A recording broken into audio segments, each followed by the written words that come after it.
Bonjour, je m'appelle Jacqueline Roy, je suis responsable des arts textiles à Fédération 10. Alors cette année, étant donné que ça va être plus difficile de faire les formations, j'ai décidé de vous faire une petite vidéo d'explication pour le tissage. Alors c'est le boutonné cette année. Alors moi, dans le fond, mon montage, j'ai monté en suivi, en enfilage 1, 2, 3, 4. Les marchures, c'est les marchures que j'ai pris dans le cahier. 1, 3, 2, 4, 1, 4. 2, 3, 4. Alors, je commence par faire mon 1, 3, 2, 4, 1, 4.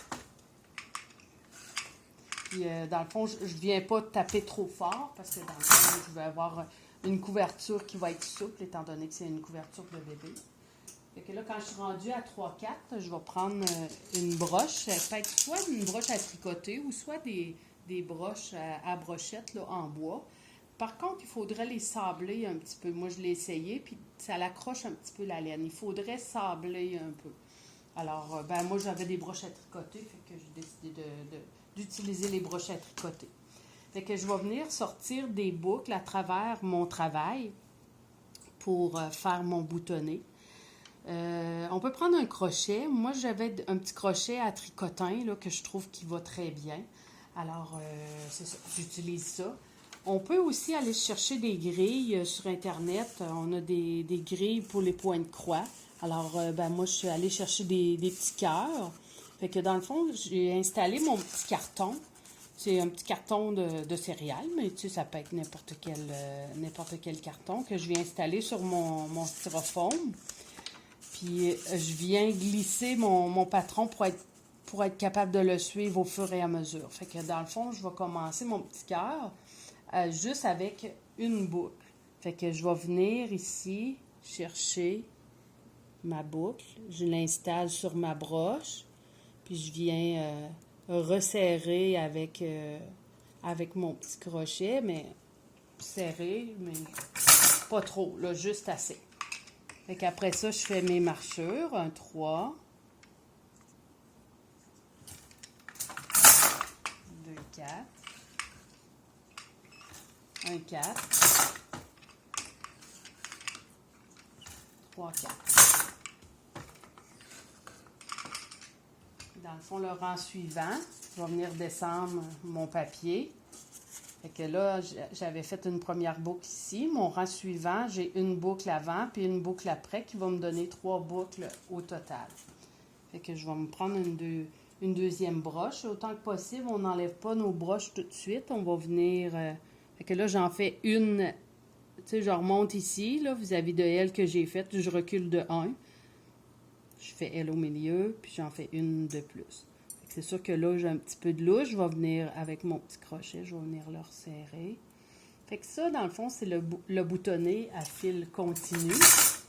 Si je fais le boutonné à fil coupé, dans le fond, je vais venir faire exactement mes mêmes marchures. Mais par contre, je vais insérer un autre fil de couleurs différentes, un peu comme dans le cahier d'art textile. On avait la petite couverture avec des chats puis des souris. Alors, on peut faire quelque chose d'intéressant aussi en rajoutant une deuxième couleur.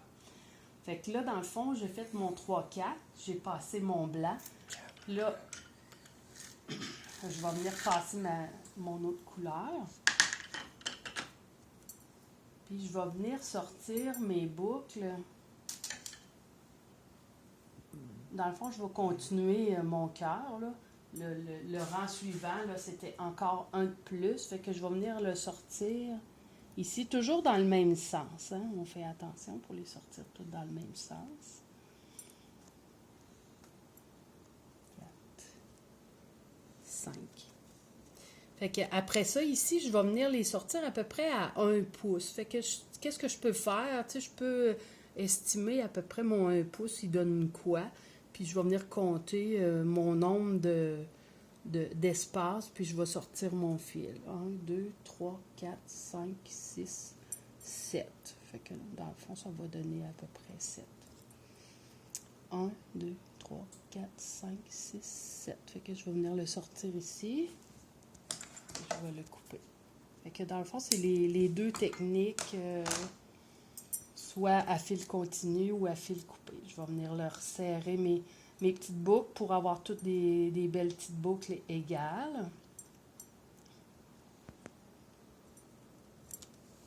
Puis je vais laisser mes fils dépasser. Puis je vais les enlever, je vais les couper seulement après avoir bloqué ma petite couverture. Que je fais mes marchures. 1, 3, 2, 4, 1, 4, 3, 4. Fait que dans le fond, on va être obligé de compenser un peu quand on fait notre motif pour arriver avec un motif qui ne sera pas trop sur le sens de la longueur. Fait que moi, j'avais fait des petits éléphants. Fait que dans le fond, mon modèle d'éléphant, quand je l'ai fait au début, tu sais, c'est qu'il faisait comme trop allongé. Fait que j'ai été obligée de modifier, enlever des rangs sur le sens de la hauteur pour arriver. Fait que j'en ai enlevé, fait que j'ai refait un deuxième éléphant, je l'ai remodifié, j'en ai refait un troisième. Fait que dans le fond, c'est mes échantillons que j'ai faits avant de faire ma couverture. Puis ici, je voulais écrire amour. Alors, fait que c'est ça, je suis allée me chercher des lettres au point de croix, puis je suis allée avec ça. Fait que c'est quand même intéressant.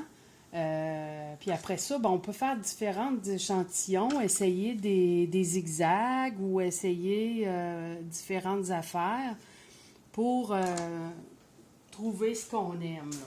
Puis après ça, on fait notre plan, puis on part notre couverture. Alors, si tu veux monter ma couverture que j'ai faite, c'est sûr que ma couverture est terminée, il me reste ma finition à faire, mais par contre, je trouve que j'ai trop tapé fort. Fait que c'est sûr que elle fait comme trop raide. Fait que il me restait du fil pour en faire une deuxième.